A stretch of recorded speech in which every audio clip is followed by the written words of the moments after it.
Hi, welcome to this week's episode of Comic Reviews. I'm a fuck up. I'll take out my fuck up though in post. Anyway, I want to get right into stuff because I got things I got to do tonight, and I'm a day late anyway.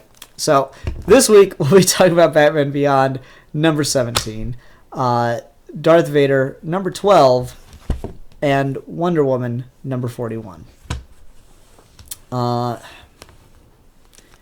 Zorro Fan Productions says he still can't hear me, but Noel Martinez says he can, and I listened to the stream and I should be able to by now. Right? Yeah, it should be good again. Hopefully it's just you then, man. I'm sorry. And then for Trade Talk this week, we'll be talking about Jonah Hex, No Way Back. Sorry about that, guys. We are off to a bad start.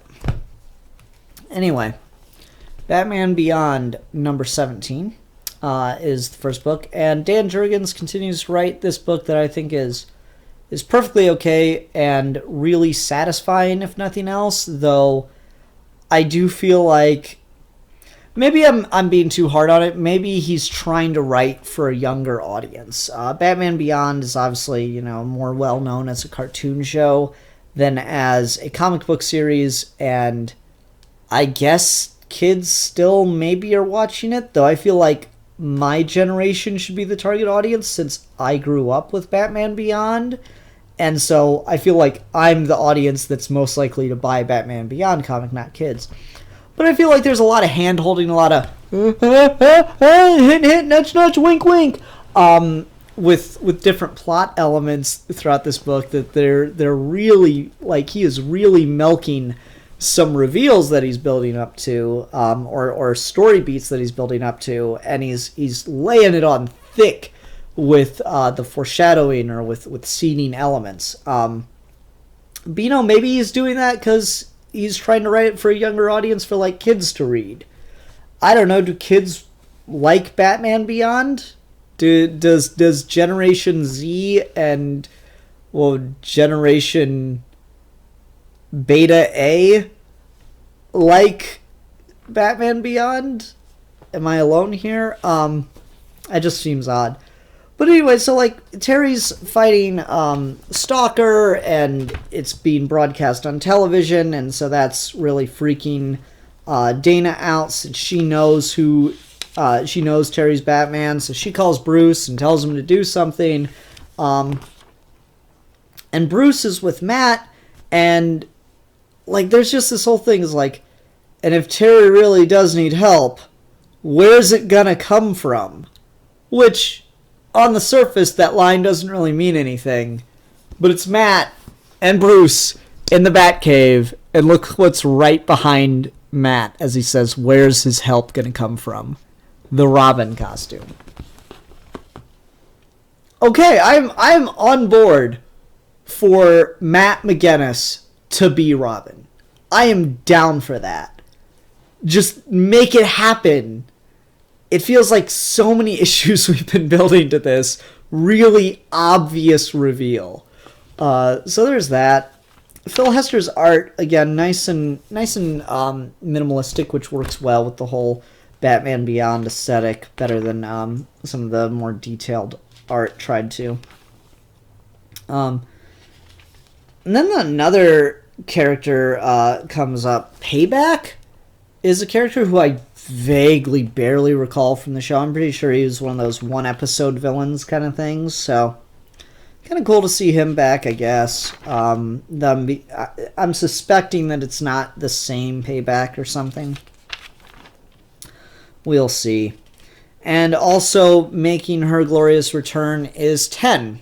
10 had, I believe, 2 episodes in Batman Beyond. One where she was introduced with the Royal Flush Gang, and one where she tried to like kind of get back with Terry by doing good, and that led to some fun, in costume, out of costume interactions between Terry and her and Batman, that whole dynamic.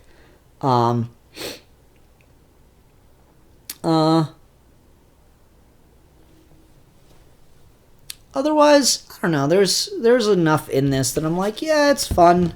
it's just still a fun book. There's still just cool things going on, every issue ends with a cliffhanger kind of thing. So I'm digging it for the most part. It's certainly not the best thing I'm reading, but I'm fine with books just being okay.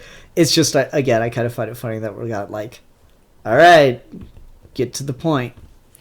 Noel Martinez says, your reviews made me want to pick up the Batman Beyond series. I've picked up the comic, but I think I'll get more out of it after watching the series.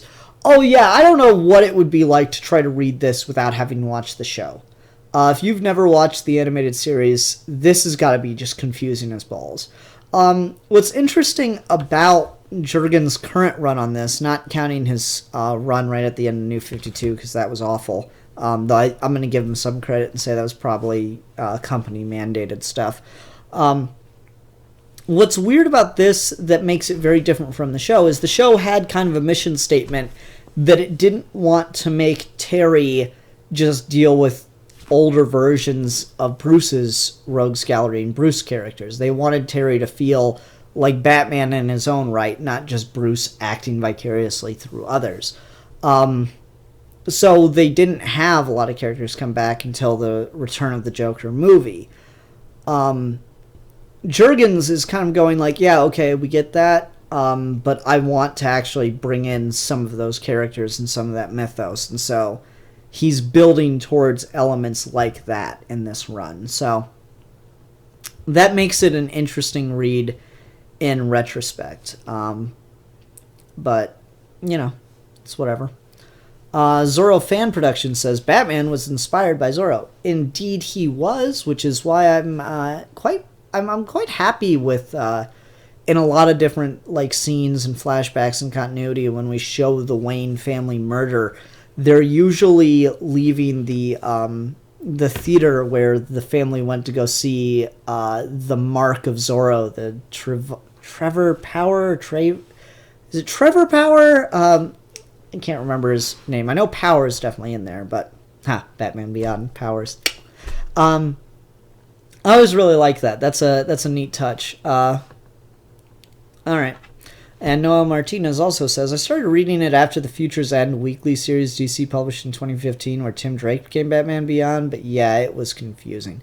That series is awful, and it's so crazy because it was Dan Jurgens writing it, and it's the same guy on the current book, Tyrone Power. Thank you, Akuma Ranger. Yeah, it's I'm going to say that the whole Tim Drake thing just made it bad, and it was, company mandated, but the current run's pretty good. But yeah, if you haven't watched the cartoon, I don't know how the book would play for you. Anyway, let's go ahead and move on to Darth Vader number 12.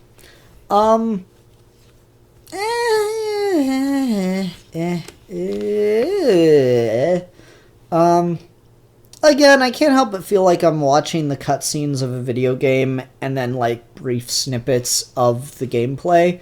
This episode opens with, your upgrade system where Vader's working on his lightsaber.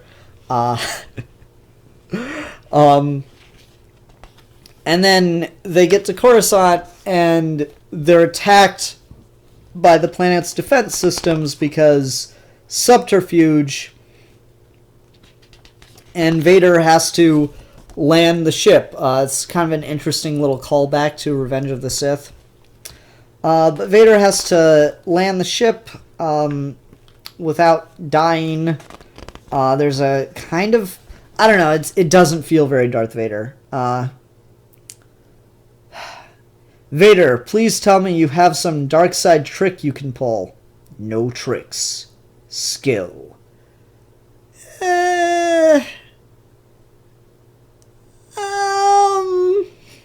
I got a lot of people that are Star Wars fans that watch my show. No trick skill? Does that sound like a Darth Vader line? It sounds like something you'd have Darth Vader say as a parody. But I don't know, just that whole thing. Yeah, it's a mission.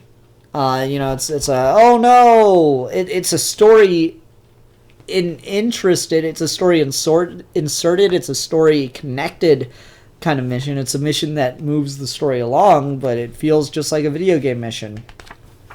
of having to land the ship without breaking up, right? It's like a great difficulty spike. It would just be as hard no matter what difficulty you're playing it on. And then it cuts to Vader talking with Palpatine, and like, you know, there's a trail of money that leads to the idea that that Palpatine has hired assassins to try to kill Vader, so he confronts him about it, and Palpatine says, no, if I wanted to kill you, I'd do it myself, and I don't give tests, I teach. Which is to say, if I was going to try to teach you something about the dark side, you'd be attacked by me. So I like that. That was kind of a cool moment. They talk about Vader getting, you know, his proper Darth Vader lightsaber hilt all together now. I kind of like Palpatine's speech here. We must do... Sorry, I should say this in my Palpatine voice. We must do nothing. I have an empire to build. Finding these assassins, if you wish to do so, is your task. Do you not understand? If you do your work properly, you will never lack for people who wish you were dead. It is the price of power, and also the joy your enemies will be numberless and infinite. And so you will never lack for people to destroy. I kind of like that. It's very dark side. Dark side. It's very of the dark side. It's very Sith-esque that you always have the chance to kill someone. You always have the chance to make yourself better by enforcing your power upon another enemy. So, you know, this is working better for me. And then after the really cool Force vision that we got a couple issues ago, we go back to that format. So that's kind of cool. I certainly liked this issue a lot more. It just feels like a lot more story actually happened here as opposed to the really, you know, do this, now kill some people. Now do this, now a little bit of plot development. And there's, you know, he realizes that the people that have been trying to kill Vader are officers in the military, in the Imperial Army, and so he talks to Palpatine and reasons out the only way to really show that he is to be as respected as the Emperor is he calls forward 5 random top brass officers. And he's like, but 5 of you have been chosen at random. And he just force chokes them in front of all the Imperial officers. So that was pretty cool. I don't know. This is a neat character moment. But it looks like that didn't solve who was trying to kill him. So maybe. I don't know. It's hard to tell. This sequence of panels is interesting. Flashback to him meditating. And then gets closer and closer, and then you just see him look at you. That's pretty cool. I don't know. Interesting little moment. Just an okay. That's pretty much the majority of this week's books. You know, 2 out of 3 is just okay. Next, though, not pleased. Wonder Woman number 41. So my complaint with James Robinson's run on Wonder Woman, besides just being really generic and kind of bland, you know, it's just, oh, she's fighting some people, and oh, okay, is it's very confusing why DC decided to let him make Diana the daughter of Zeus again, unless DC told him to do that, right after we just had Rucka go to all this trouble to remove the Zeus origin. So, this particular panel in this issue, this little line of dialogue became incredibly confusing. This is Veronica Cale in Wonder Woman talking. She says, "Oh, I'm sure. Let me know when it's more than my lawyers can handle. Oh, and if you ever make it back to your paradise, the one you're barred from forever, say hello to my daughter who your people stole." So this is now most definitely in continuity, not only with Greg Rucka's run on the whole for like characterization of Wonder Woman, Steve Trevor, Cheetah, Veronica Cale, but also with the origin for Wonder Woman, which is that she can never go back to Themyscira.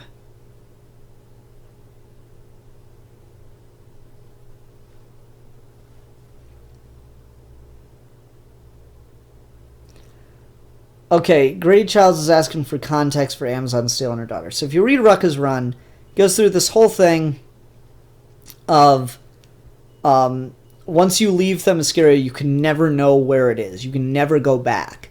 You'll never have the knowledge of Themyscira again. And the gods wanted to know where Ares' children specifically wanted to know where Themyscira was, so they worked through Veronica Cale against Wonder Woman, blah, blah, blah. They stole her daughter's soul, basically, and yada, yada, yada, yada, yada, yada, yada. But, end of the day, they get to go back to Themyscira one time. Veronica Cale and Diana are on Themyscira one time, where Veronica Cale's daughter, that's the only place she can stay and be a complete person. So Veronica Cale had a hate boner for Wonder Woman beforehand. Now she's got a hate boner for Wonder Woman forever. But all that being said, the Greg Rucka Themyscira, you can never go back, everything you know after you leave, is a lie. The definitive thing there is Wonder Woman is not Zeus's child. Wonder Woman was created from clay. But literally, like, okay, so there's that whole line which firmly cements that this is the same Themyscira, this is the same Wonder Woman. 2 panels later, though to be honest, I should thank Veronica Cale. This whole thing today is just what I needed. Took my mind away from grieving my father's passing and my fears for Jason.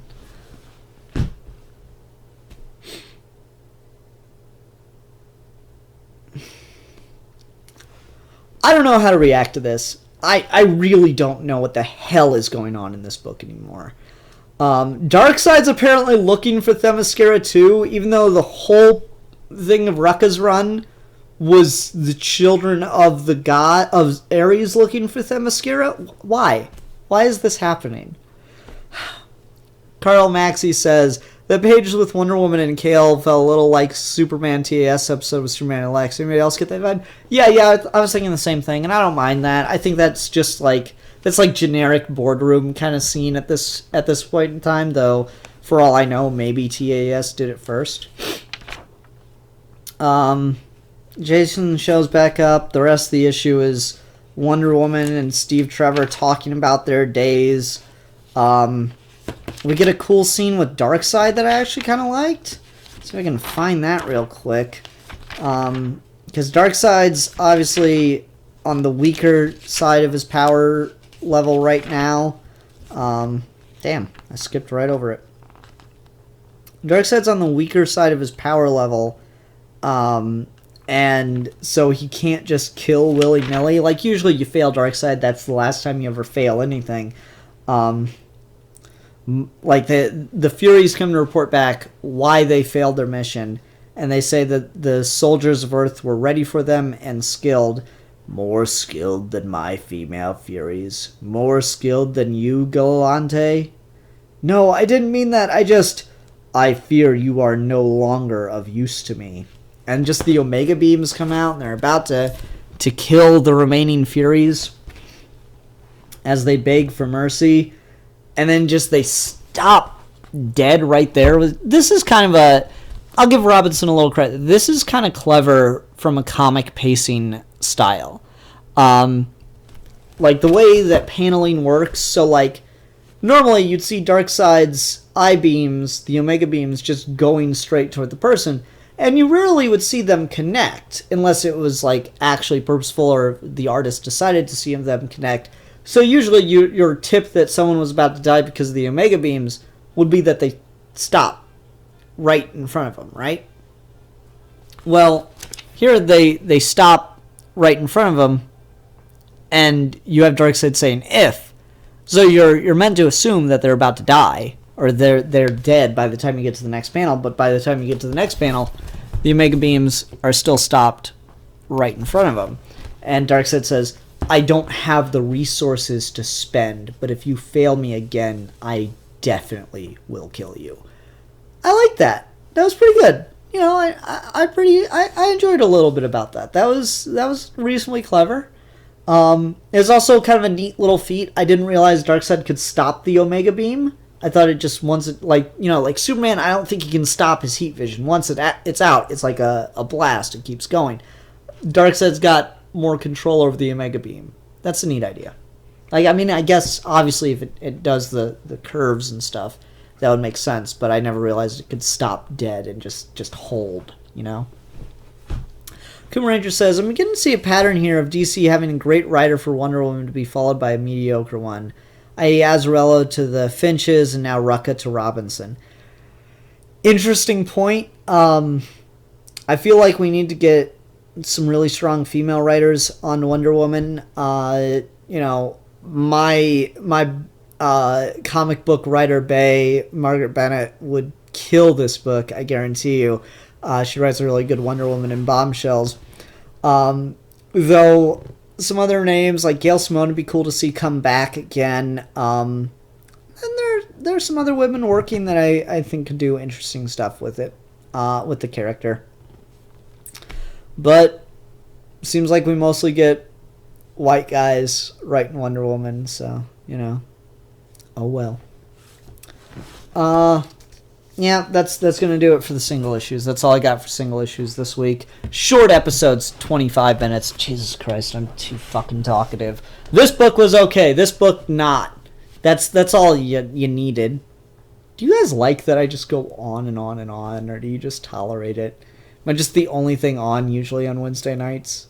I don't know. Anyway. People, the live chat's been real. It's been fun. Hasn't been real fun. So I'm going to go ahead and go to Trade Talk. This week on Trade Talk, we're talking about Jonah Hex, No Way Back. This is written by Justin Gray and Jimmy Palmiotti. Palmiotti. Palmiotti? I'm going to go with Palmiotti. And it is drawn by Tony DeZunga. D-E-Z-U-N-I-G-A. I am terrible at pronunciation. Doesn't fucking matter the language. So, this is an interesting creative team because the writers, I believe, are the same team that did the New 52 All-Star Western Jonah Hex book that I adore and I will continue to defend as one of the best things that came out of the New 52. But Tony DeZunga here, the artist, he was the original artist that drew some of the first Jonah Hex stories. So that's really cool to see him get to come back and do some stuff with the character in more modern day. I imagine this is probably pre-New 52. I got this volume at a used bookstore, so I'm not 100% on when exactly it was published or what era of DC this came out of. So Jonah Hex No Way Back is an interesting story that gets a lot to Jonah Hex's family and his origins in that regard. It starts off and he's in a town and he gets his bounty and saves the town and then just disappears into the whorehouse to drink and fuck for a couple days. But then some guys show up with a wanted poster for him, and they give him the poster, and he gets very pissed very quickly because like to the point where he shoots at somebody, because the person on the wanted poster is his mother, named Virginia Dazzleby. She is on a wanted poster, and that pisses him right the hell off. The idea that his mother would be on a wanted poster. But then you're left to wonder, okay, if her name is Dazzleby, why is Jonah's last name Hex? And so we get this neat little origin that she left her family, including her young son Jonah, for another man because she couldn't take his father's abusive behavior anymore. And it's really, kind of a tragic ending, or a tragic little bit of history for him. Jonah Hex doesn't have dead parents. Jonah Hex just has awful parents. Not that leaving an abusive relationship isn't okay, but leaving a child so you don't have to deal with the abuse from a relationship is pretty awful. Sorry, that just came off as kind of like, I didn't want to come off as like I was condemning people for leaving abusive relationships. Anyway, so Jonah, as soon as Jonah's mother leaves, we get a page turn, and Jonah has to break the news to his father, and we see immediately how much of a bastard his father is. Kicking your child in the head and pointing a gun at him. Stuff like that. That's pretty bad. And so, hearing that his mother is on a wanted list, Jonah Hex immediately begins writing and looking for her trail. He gets a dog that he names Dag at one point in the early parts of this story. And then he comes across... the thing I like about this Jonah Hex stuff is he's brutal as fuck. So on the trail to find his mother, he gets confronted by some guys who have this shitty plan to sell SARS blankets to Native Americans. So I get a little bit of joy out of the bully comeuppance kind of feels here as Jonah Hex guns him down and then shoots one guy in the arm. And I like this line this guy has. Jesus! Jayzus. Jesus! Ah, you nearly blew my arm off. I love the way dialogue is written here. It's very, very, you can feel the drawl, because my is muh. M-U-H. Muh. My. Muh. So, he's like, you nearly blew my arm off, and Jonah Hex, pardon me, I meant to sever completely. And just kicks his, limp arm off of his body. Oh, that was something special. But that gives him the lead he needs as he goes to track down his mother, who's been taken prisoner by a Mexican gang. And here's where I think that the writers are doing an interesting thing, because the portrayal and the look of the Mexican cartel, the Mexican gang, and their behavior could very easily come off as racist. It could come off as racist. But I think by having Jonah Hex, especially since Jonah Hex walks around in a fucking Civil War Confederate uniform, but I think having Jonah Hex blow off someone's arm almost and then kick it off to do what he meant to do, because that person was a white guy trying to sell SARS blankets to Native Americans, I think it shows that this is a heavily realistic world. It doesn't glorify the white man and show negativity and it doesn't demonize people of color. It shows that the West was an appealing place for a very particular kind of person.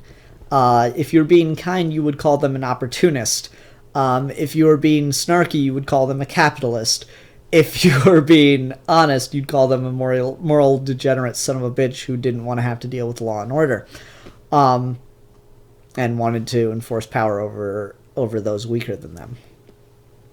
So I think I'm willing, I feel like sometimes when people talk about negative portrayals of people of color, there's this sense that, oh, you just want to show people of color as always being perfect and never having done anything wrong, and white people as always being the victim. And no, not at all. White people are complete garbage throughout history, just like any group of people can be complete garbage throughout history, because people are complete garbage, as history has shown.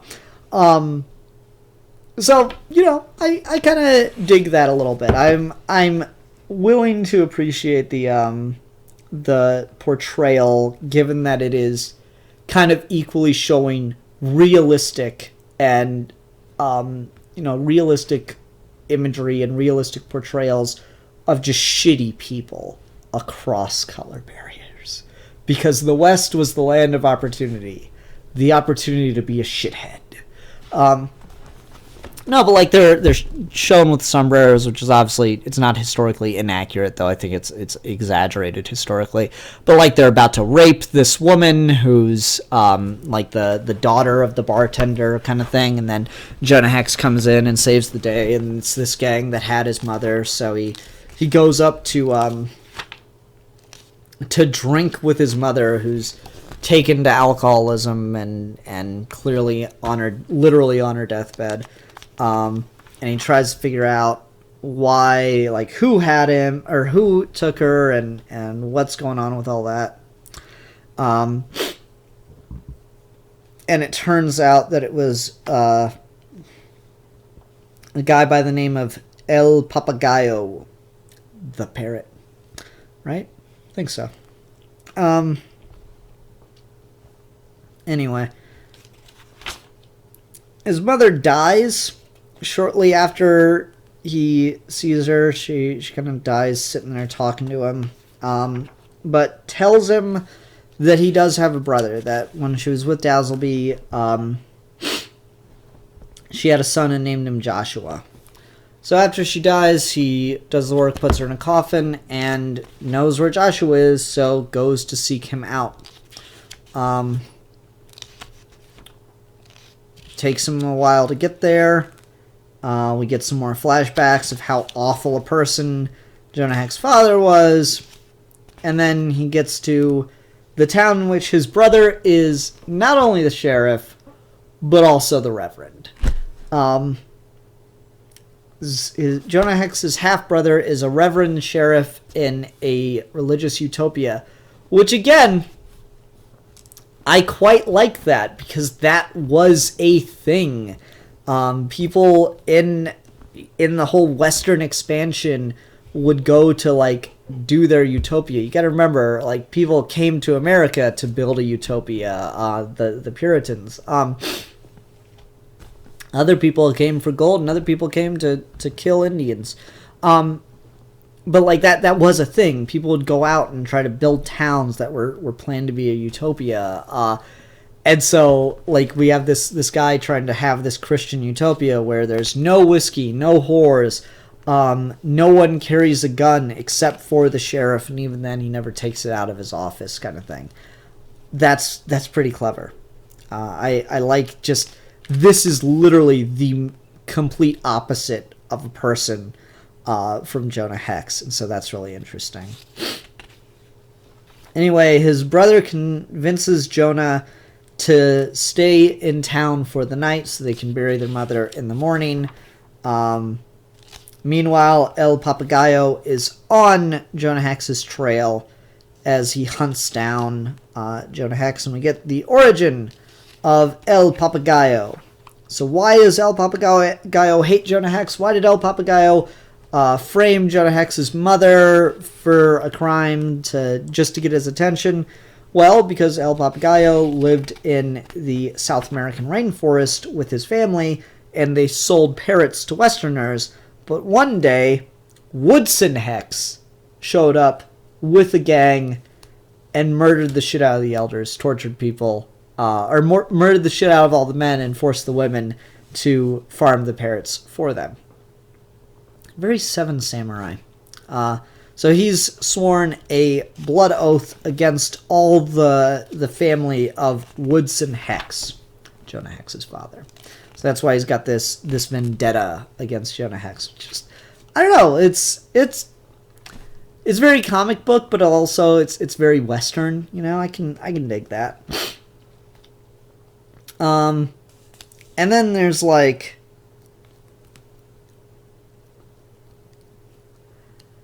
there's some moments in this that are really funny. Like, Jonah's brother Joshua tries to get him to, like, you know, come to dinner and all this stuff. So he's at dinner with his family.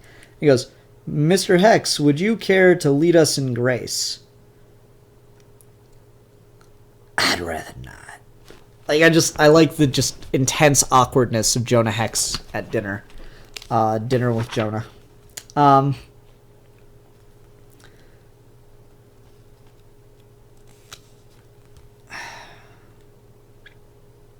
There's some other cool stuff I like. Like, people ask Jonah how his face got like that. Like, one of his nephews asks him that. He's like, "You really want to know?" And we just get 4 panels that explain everything you need to know. That's pretty interesting. I like that. And then, like, it was one of the boys that asked, and, like, that's just their reaction. It's just this silent panel. I like that. That's good stuff. It's also really cool to see, you know, the creator of this character redo this character. Tony DeZunga really likes his cross-hatching, and I think that's really cool. It works really well for Jonah Hex, because, of course, the side he cross-hatches the most is the side without the scarring. That's pretty interesting. Anyway, Jonah goes to sleep in the barn because he disrespects the shit out of his brother's family. Oh man, what's the line?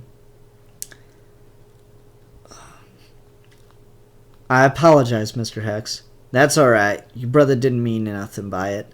"Oh, Abraham's not my brother, Mr. Hex. He's my son. I've been married to Deborah for 8 years. Youngest one there's 3, and I put Abraham's age about 8 years. Deborah can't be much more than 20. I'm 7 years, sir. I'm 21. You drag her off her ma's teat all the way to the altar?" Jonah Hex. Oh, sick burn on the dude. "Mind what you say about my wife and in front of my children, Hex. We may be blood related, but I will not stand for such insults at my dinner table, where generosity extended should stand as a levy against your outsider's tongue. To each his own, I reckon. Thought we could talk a bit and share memories of our mother, blah, blah, blah, blah." Anyway. So Jonah decides to go sleep in the barn and drink some whiskey that he's got. And that leads to his brother wanting to fight him. I like that his brother's got this really kick-ass Jesus tattoo. That's like, you know, he's this reverend walking around, but then Joshua takes off the shirt and welcome to the gun show. So that was kind of a cool moment. You know, Jonah just tells him fuck off because he's not going to bother fighting him and gets him to leave. They bury their mom, and Jonah wants to leave, but sees El Papagayo and his men riding up on the horizon and knows that if they get there, the town's going to be killed. So, very Seven Samurai-esque again, as he rallies the townsfolk to kind of work together and take out the raiders, as they were. Dad gets shot, dog gets killed. That's disappointing. They pull this really elaborate trap. They establish that there's a hot stream earlier, and so Jonah convinces all the women to go to the hot stream and wait there. And so the raiders show up and they're like, "Good morning, senoritas. We were beginning to think this town deserted." "Good morning, gentlemen. Welcome to Heaven's Gate. I hate to be rude, but this town was founded by and is exclusively populated by women. Is that so? Not a man here. No, sir. We've all been awfully lonely out here by ourselves. I think we can help you feel less alone, senora. And as they all, like, jump into the hot springs, it's just so... like, of course that would work in the West. People were so dry. I could totally buy that. Like, as a little on the sexist side, but that seems like a plan Jonah Hex would come up with, and I really like it. I thought that was clever. So all the men rush in, and then all the townsmen jump out and start killing the raiders. So I like that. But they quickly realize that they're outgunned, so they try to turn Jonah Hex over, though that works out, just terribly for them. But El Papagayo is completely obsessed with killing Jonah Hex himself. So he and Jonah have a cool knife fight. Jonah fights with a knife literally through his arm, which is pretty cool. But he's able to kill him at the end.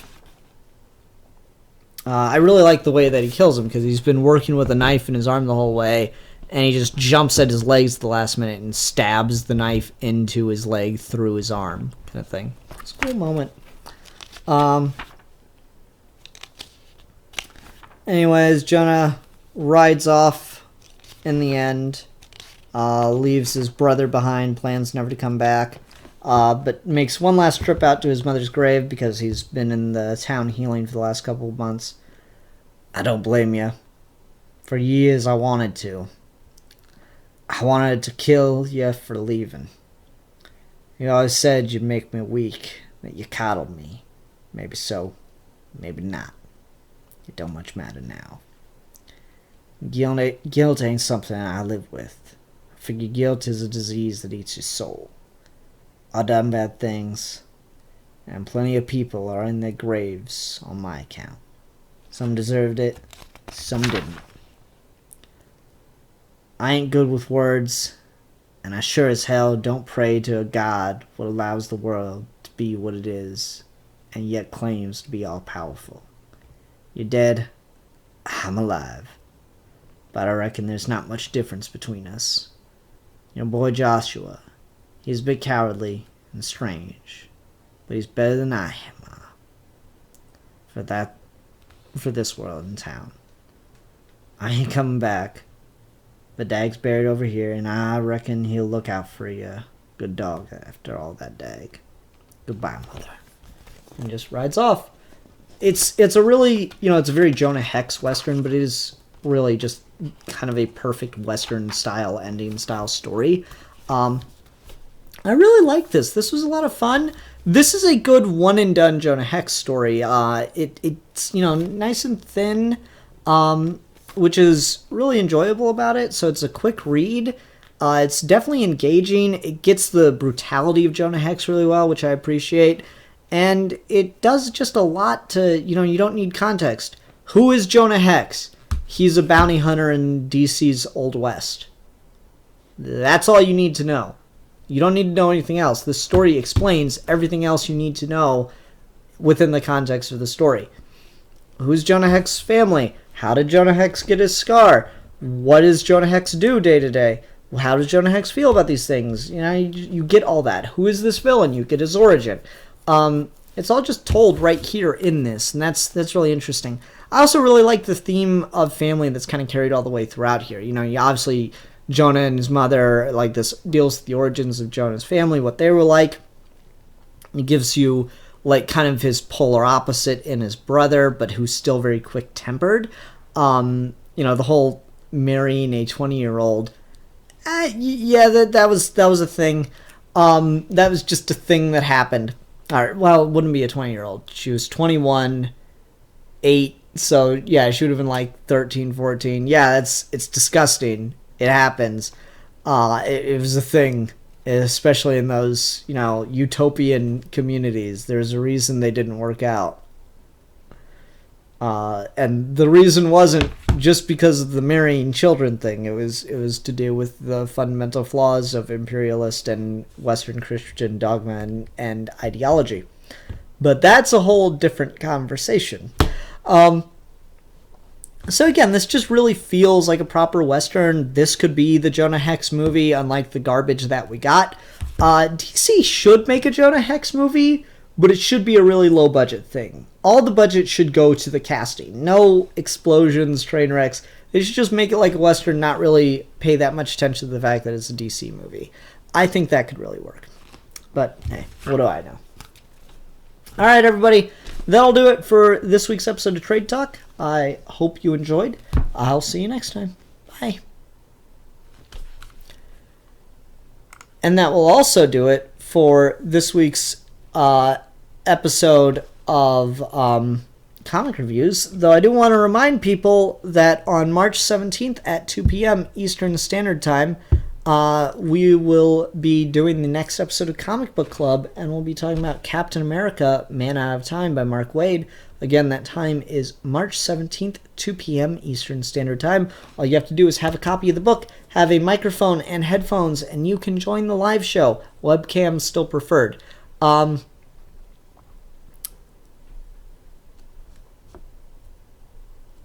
Anyway, I'm digging it, you know. See you there. Let's see what the live comments say real quick.